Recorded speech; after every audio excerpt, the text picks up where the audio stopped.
Welcome to Confessions Beyond the Food. I'm your host, Nancy Ridlin.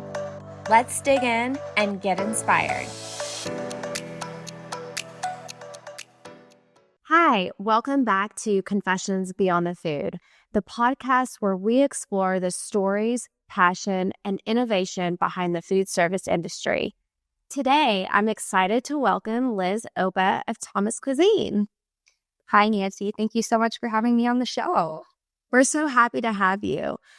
But before we dive into your role at Thomas Cuisine, let's talk about her journey. Liz started her career as a dietitian in a hospital where she saw firsthand the power of food in healing and wellness. But food wasn't just part of her profession. It was part of her life as a lifelong athlete who understands the deep connection between nutrition, performance, and overall well-being. Now, she brings that passion to Thomas Cuisine, helping redefine what health-focused, chef-driven dining looks like. Liz, welcome. Thank you. Yeah. Well, awesome. Let's dive into this. So I want to know about your early influences and relationships with food. So what is your earliest food memory, and how did that shape your relationship with food? Man, that's a hard one, right? Because when you get into when you're really young, you don't necessarily know if you remember something happening or if it was someone telling you that you did something. But gosh, like things from my childhood, I can think of maybe two. So one, my parents, when we would go out to eat, and so I think I am remembering this, but we would all get different things that we liked off the menu, and I would always just be kind of staring at their plate if it was something that I had never seen before. And they were so good about, Elizabeth, they called me Elizabeth, do you want to try it? Do you want to try a little bit?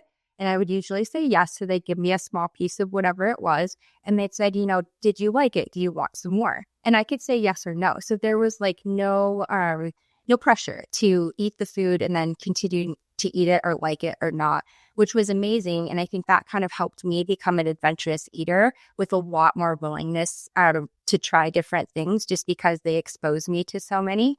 I say that, and they're very like vanilla eaters. Like they like Olive Garden, they like, chilies, very normal stuff. But the second one would probably be when I started school. My dad's Japanese, and so we ate a lot of interesting things growing up.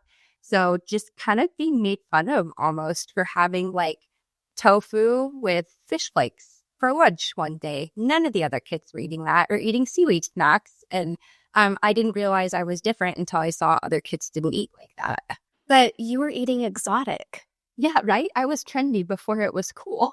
Exactly. You had a much more trendier palate than most. And I would say today, I mean, a lot of my kids' friends love sushi and my kids love Indian food and their Thai food. So it's really cool how things have evolved since like ham and mayonnaise sandwiches. Absolutely. Like the Lunchable was the thing, in the 90s. And so taking like udon noodles or like I said, tofu, people were like, what is this girl eating? That's awesome. So was there a moment in your life when you realized the deep connection between food and health? Yeah. So again, probably going back into my childhood. This was maybe around like middle school. So my dad is a physician. He's a wonderful doctor. And I remember him talking about food all the time and how it would affect his patients. But when it finally hit home, it must have been summer because my brothers and I were home. We were inside. We were playing video games. And, he comes into the room and says, it just looks at what we're doing. He's like, you kids need to get outside. What are you doing? You're wasting the daylight. What is that? Is that a soda? How many of those have you had today? If you just keep, and he was, frustrated with us just being lazy, but he said something to the effect of, if you keep drinking soda, you're going to get diabetes like me. And that was like shocking to me. And I was like, probably again, middle school. And I said, oh my gosh, soda causes diabetes. You'll get a disease from having a soda. And it obviously that's not completely factual, but it got my brain thinking. And so I remember that opened the door for a lot of conversations and a lot of like, well, what doesn't make you get diabetes? You know, it was just a lot of dialogue that I was able to have with my dad after that point that kind of set me down like, okay, food plays a huge part in my health. And so what I'm choosing now, it's going to affect me for the rest of my life. And I don't think that I had made that connection before. Yeah, I think that, I mean, I grew up with parents too that my mom was very healthy. We never got sodas. It was a treat.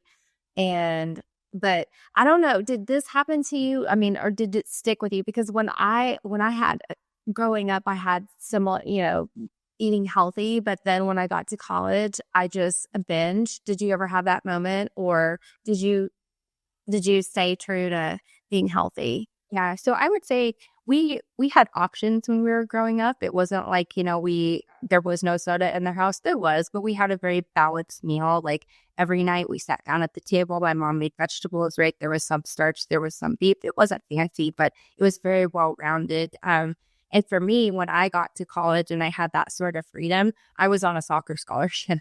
So it was like, nope. I probably did take, more cookies from the cafeteria than I normally would have because no one was watching. But by that point in my life, I had school to pay for. And so it was just another thing that I needed to reinvest in myself and my performance with food. So congratulations on having a soccer scholarship. You must be an incredible athlete. So did they have a diet for you in high school, or did that come into play into college, or not at all? So not really. I grew up in a small-ish town, Pueblo West, Colorado, and we were a 4A school. So not one of these big name, high schools that has their own, aquatic center or anything like that. And so it was very much self-discovery and self-research for me. When I got to college, I played at the Colorado School of Mines, which is in Golden, Colorado. And we were a Division II program. I had a full scholarship. And so then I did get access to more resources for our training room, talking to our physical therapists, things like that. Like any athlete, I dealt with injuries. And so I learned more about recovery, nutrition, how to take care of myself, what to eat to have more stamina, as well as to prevent injuries. So I did get more, coaching and exposure when I was at the college level. So in college, what did you study? I mean, what led into becoming a dietitian? It's funny. So I said Colorado School of Mines, and a light bulb probably is going to go off for some of our viewers, and they're going to say, yeah, that's an engineering only school. Like, how are you a dietitian? My dad really encouraged me to be a petroleum engineer. And I was on, the straight and narrow. I was a very parent pleaser when I was growing up. And so I said, yes, I'm going to go to this college. I already have a full ride. Let's be an engineer. And after a year or two, I just knew that it wasn't going to fulfill me personally, professionally. I was still very interested in food and health. Like I said, my dad was a doctor. So growing up with medicine, he said, you can't become a physician. You'll never get out of debt. Find something else. And so for me, being a dietitian was kind of that blend, right? I got to experience food, how it affects your health. I could still coach and influence and interact with people. I wasn't stuck behind a laboratory bench the whole time. So after 3 years, I actually ended up transferring. So I graduated from Colorado State University. That's where I got my nutrition degree. Liz, you were really smart. I'm serious. I'm serious. It is so hard to get into the College of Mines. I mean, and I'm saying that right. I remember one of the guys in my school went there, and it was, incredible that he made it in. So congratulations. And like I said, I was on the straight and narrow. I was a valedictorian. I was checking all the boxes growing up. And it was an honor to get into that college. Another kind of funny fact, my husband is actually from that school as well. We went there for about a year and a half at the same time, and we never met. We didn't meet until after school. Are you serious? Maybe that should be a confession, but it's just a fun fact about, where life takes you. It's at any school. It's really crazy. Same thing for me. My husband and I didn't, we knew of each other kind of, but we didn't reconnect or we didn't get set up till I was in my early 30s. Yeah, it's crazy. So anyway, so back to um health and nutrition, but so as you so what made you want to be a dietitian and go into the, healthcare? I mean, I know you wanted to combine the two, but where did after you graduate, where did that lead you?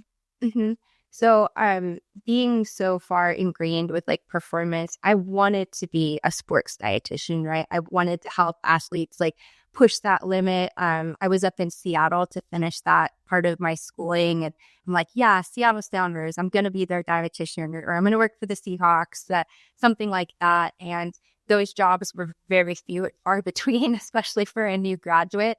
And so I kind of had to pivot. My first job was actually in clinical nutrition. So it was a lot of medical nutrition therapy, really taking what people need for those different disease states to kind of get them back to a center of health. And while that wasn't, what I was super passionate about, I would say it gave me a very empathetic understanding of what people are dealing with, where they're coming from.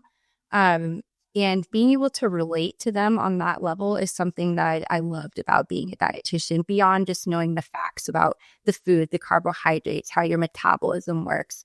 It was being able to have somebody open up to you and trust you with what they're telling you. I eat this, I don't eat that. I've never touched a vegetable before in my life. And really being able to be a source of confidence that they can turn their life around if they're willing to put in the work. That's awesome. I mean, I have a ton of health problems, and I've had multiple doctors and my physical therapist, and when I'm in the hospital, I mean, very focused on cutting out sugar and there's all these things for endometriosis that I have to consider and kind of limit, but I've always said I can't limit the sugar part, the chocolate. And so, but I mean, to have somebody that understands that is very important. Especially, it's so hard. I mean, a lot of us enjoy food. And so, You should. Like, food is a joy bringer to your life, and it should be. yeah, and asking someone to change their diet, I mean, have you found that hard? Oh, 100%. Yeah. More so actually in the clinical setting, because a lot of times someone has just gotten a new diagnosis. They don't even know what they're dealing with fully yet. They've got therapy and doctors and nurses and techs coming in and out of their room constantly. They're not getting good sleep. They're being poked and prodded and woken up. And, here comes the dietitian going to change the world and be like, hi, have you tried the kale yet? And they're just like, whoa, you're the reason I can't have the bacon? Like, you're not my favorite person right now. So there is resistance, I would say, when you tell people that they need to make a change. And so part of it is about timing, right? I would say in that hospital room in the moment is not the best time to be approaching someone about, a huge lifestyle change. So getting them when they're a little bit more settled and they had time to think, and then just, again, approaching them with empathy. The other thing that I try to do, and I would say good dietitians like to do, is instead of focusing on just what you're taking away from somebody, if they're on a new diet, it's what can you add or what can you increase? So it's giving them a little bit more power and autonomy. So if they're telling you, hey, you need to decrease sugar in your diet for this condition, okay, but have you tried unsweetened hot cocoa? Have you tried it? Try it because it meets this, and just giving them a little bit more options to say the world isn't necessarily getting smaller for you in every aspect. I mean, that really circles back, Liz, right, to your parents from your early childhood, giving you choices and not present it like you have to try this. And so that's that's great. So what led you to Thomas Cuisine? So were you a dietitian and then you went straight to Thomas Cuisine? How did that all play out? Yeah, that's a great question. So I was working as a dietitian. I had just graduated. I think maybe, I can't remember, it was my second hospital, but I was doing clinical nutrition, and Thomas Cuisine was actually doing the food service in the hospital that I was working for. So The dietitians were not on their payroll, but we worked very intimately with the food service department. And I was kind of the only nosy one who would go into the kitchen and be like, hey, actually, I don't think, this pasta you set up was 60 grams of carbs. Can I see your recipe? Just, hey, I ran out of this supplement again. Who's doing the ordering back here? And so I was a little bit pokey and a little bit nosy, but it's because people could see I cared. I wanted the patients to be getting what they needed to be true to their diet. And so the food service director and the executive chef at the time approached me and said, have you ever thought about food service, being a manager? We have a manager training program with Thomas Cuisine. Would you be interested? It's really hard to get dietitian backgrounds to come into food service. But I also have, as you know, like a very strong culinary interest inside. And so for me, that was kind of like my foot in the door. I'm like, oh gosh, I can learn to cook like a pro. I can learn to do all these other things, managing employees was still kind of on the back burner of that commitment. But I decided to go for it again, because I wasn't seeing the movement or the job satisfaction with counseling people in the moment in that hospital room. And so I thought, why not try Thomas Cuisine? Why not give it a go? What was the first thing you wanted to do as a food service director, having that dietitian, like, I want to change this? So I spent, it was almost a year in the manager and training program, which was great. I got to see a lot of different pieces of business. So we call them verticals that Thomas Cuisine operates in. So we do healthcare, food service. We do business and industry, so like corporate dining, independent schools, and senior living. And so I kind of got to see all of those. And then where I landed was actually back in Colorado. So I was the food service director at an eating disorder center, the Eating Recovery Center. And so my goal there, it was probably a little bit different than if I would have been in like, a corporate dining aspect. But it was like, oh my gosh, how can I help these patients who are usually inpatient there heal their relationship with food? What can I do to make it the best possible? And it was hard because I was cooking for a population or leading a kitchen for a population that didn't necessarily want to enjoy the food. They weren't there to get the best meal, or they weren't hoping that, they could get extra desserts. It was really quite the opposite. So for me, it was, what can I do from my end to support the dietitians that are working with these patients and to give them the most nutritious food, something that's appealing, follow their diet so we're not causing them anxiety, really just help heal that relationship for them. That's incredible that you are able to serve that community, because that's a tough one. And it must be rewarding on your side seeing them, heal their relationship with food. Yeah, some of the best things, like, and I say, they didn't want to eat the food. A lot of them did. They wanted to try, but they just had, trauma, a lot of scarring, a lot of anxiety around food.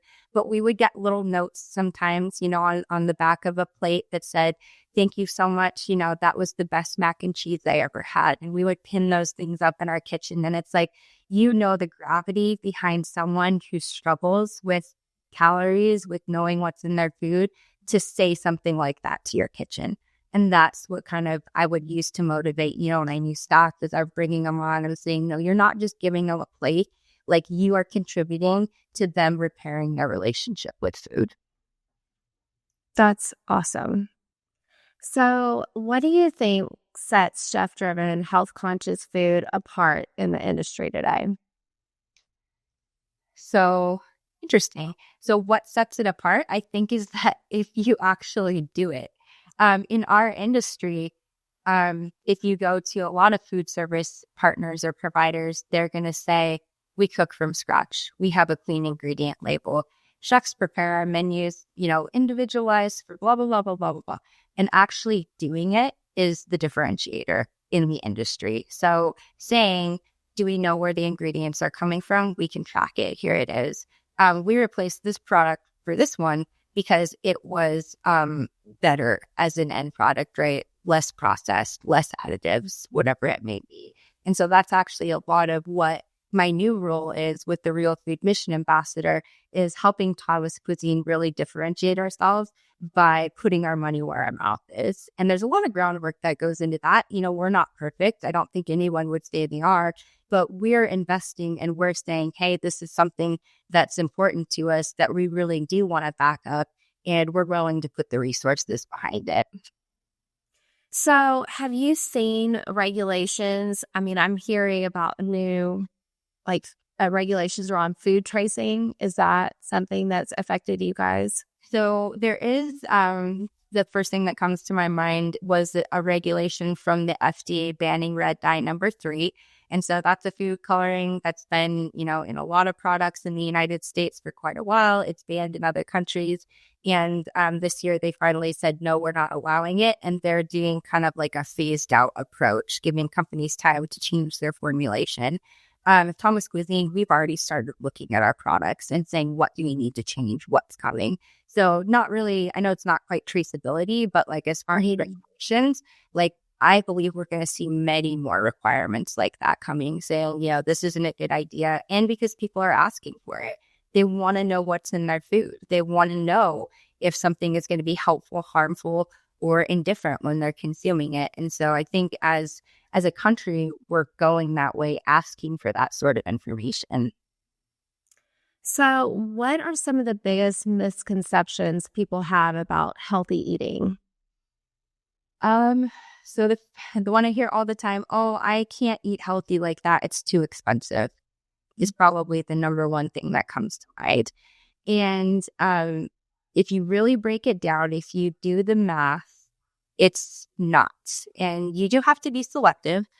So for example, if I'm trying to pull something, if you go to a fast food chicken restaurant, right, and you get an 8-piece of chicken and it's got 2 sides and it's got some rolls and, a soda or something, it's probably between $25 and $30, right, for that meal for a family of about 4 people. If you were to take that same $30 to a grocery store, you could likely get a bag of dried beans, a bag of rice that you're going to cook, a value package of chicken. And so now we have chicken. You can get a bag of potatoes. We still haven't gotten up to $30 yet. And so you can make chicken, potatoes, rice, and beans, and that's a whole meal. And I can almost guarantee, I haven't done the math, but you could also go get an onion, a bell pepper, some broccoli, some garlic, and you could use the other half of that package of chicken to make a stir fry with rice the next day. So what you're missing out on is that convenience, that instant factor with, I waited in line for 5 minutes and I got a full meal. But it's not cheaper to eat in that sort of manner. That's very true. I have a family of 4, and to go to Chick-fil-A, it's like over $30. I mean, $35, $36. But I've found that, for me personally, on Sundays, if I will meal prep and not meal prep, but if I will figure out what food we're going to eat during the week and then grocery shop and get those particular items, it's really cut down on our grocery bill, and also just going and just conveniently grabbing, fast food. And also really knowing the ingredients that are going in my food and just eating healthy. So the second thing that you kind of prompted me for that is a misconception is that if you see something and it's labeled healthy or high in or, lower in fat or something like that, people's brains automatically think, oh, well, this is the better choice, right? It says it's healthy right on the label. Why would the label lie to me? Well, anything with a label is marketing to you and they're trying to get you to buy the product. So if something has been, reduced in sugar, there's probably more fat. There's probably more something to make up in that taste, or you're getting an artificial sweetener. And so it really is consumer education needs to increase so that people know to flip over the label. Like you said, read what's in it. Even though something is lower in sodium, lower by 30% could still be half your daily value in one serving. And manufacturers are trying to trick you into thinking that's a better product and that you should buy it. So is there a resource that you think that's out there that's great, that people can go look at to kind of get guidance on their daily intake of what it should be? So, unfortunately, I'm going to say no at this juncture. I know that, as far as the always available resource, the government website will have, a My Plate descriptor for you. Personally, I just think it's a little bit too generic to try to say, eat like this plate and it's going to be healthy for you. Those questions really should be for like you and a food professional, like a dietitian, because there is no one size fits all. And, I probably could research and come up with like, a little bit of a guideline or, hey, this is a pretty good website. But I would say having something customized to yourself is going to give you the best results 100% of the time. Yeah, I've been seeing a wellness doctor outside of my other doctors, and it's been life-changing just getting the right supplements, vitamins, and they gave me a whole list of what to eat, what not to eat, and it really did help. So what trends or innovations in food and health excite you the most right now? It does seem to be a pretty common trend, and you and I just briefly touched on this about it seems like everybody wants to know more about their food, which I think is extremely positive. And I'm talking about like all ends of the age spectrum, let's call it. So we have, our younger generation. So I'm a millennial, so people younger than me, right, are very, very conscious about what they're eating now. They want to know where it's from. They want to know, is buying this and supporting this, good for the social environment, good for my community? Is it helping the, what I believe in and I value? Is it socially like fulfilling my personal values?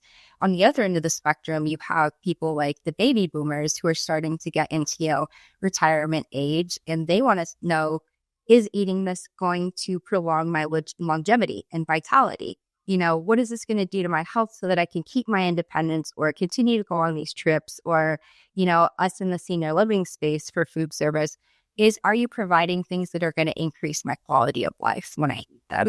And then here in the middle, it's like, where you and I are with our families, is this good for my children? Is this giving them the best start?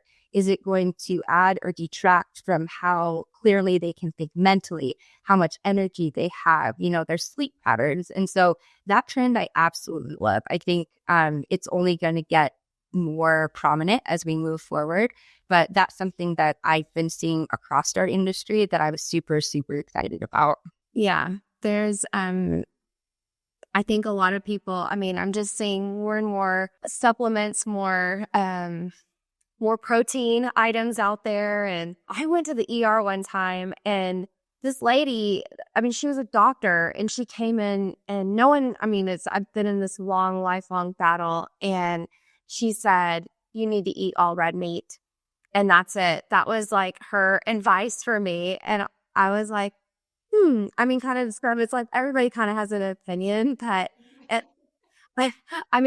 some work for some people and some don't. And so, but we all kind of have opinions on it. And there's a lot of great resources out there. And I don't know about your Instagram feed, but mine is like, hey, Nancy, slow down on the chocolates and, drink these non-alcoholic things. And I need some stout because you need to.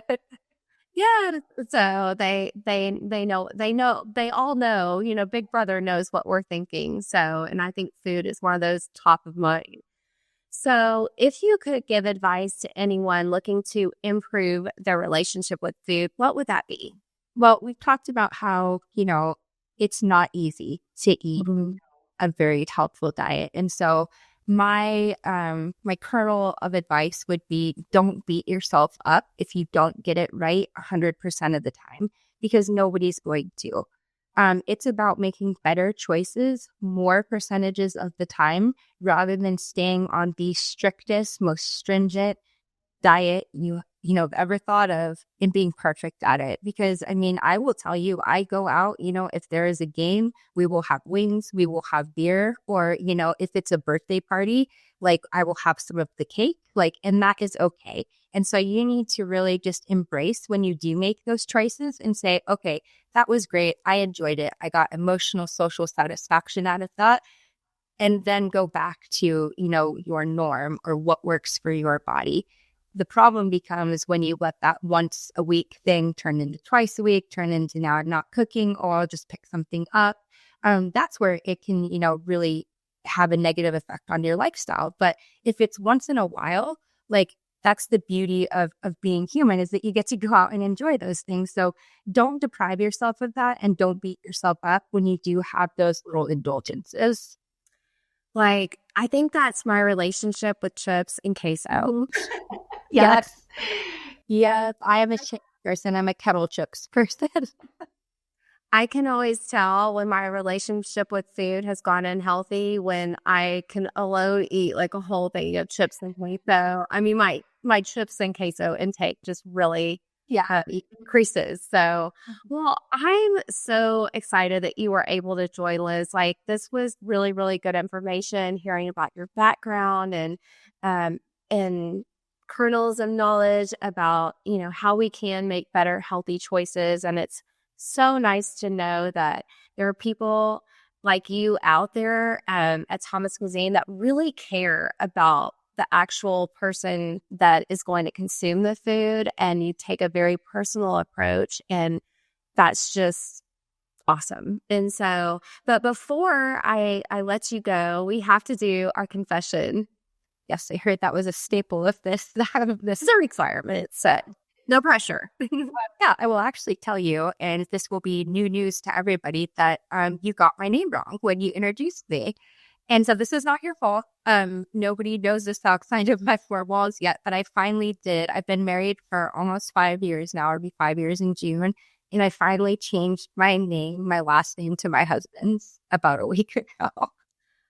Okay, so can you reveal, what is your new name? Yeah, so I did keep Oba. That's my maiden name. I moved it to my middle name. So my new official name is Elizabeth Oba Killinger.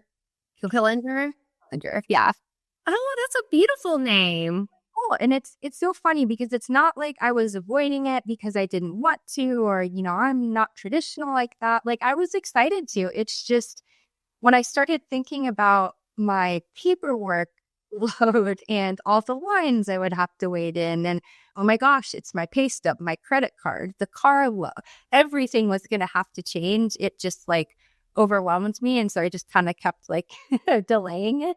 But this year was the year, and so it's done. You're like, husband, I've made it official. Yeah, I like showed him my new social security card came in the mail. I'm like, look, here it is. That's it. I'm finally yours. So that's wonderful. And actually, before we started, Liz and I also discovered she's out of Tyler. And I also grew up in Tyler. So I thought that was a really fun fact. I wasn't quite sure where Liz lived. And so it was really fun to find out that she was close by. So thank you so much for joining us. And I hope to have you back again, because there's more questions I definitely want to ask you. So that was absolutely fantastic. So I would love to be a repeat guest for you anytime. Awesome. Well, thank you guys for tuning in to Confessions Beyond the Food. Have a great day and eat healthy. So thanks. For more inspiration, follow our social media at W3Cells. Please like, comment, and subscribe. All the things. We would love to connect with you.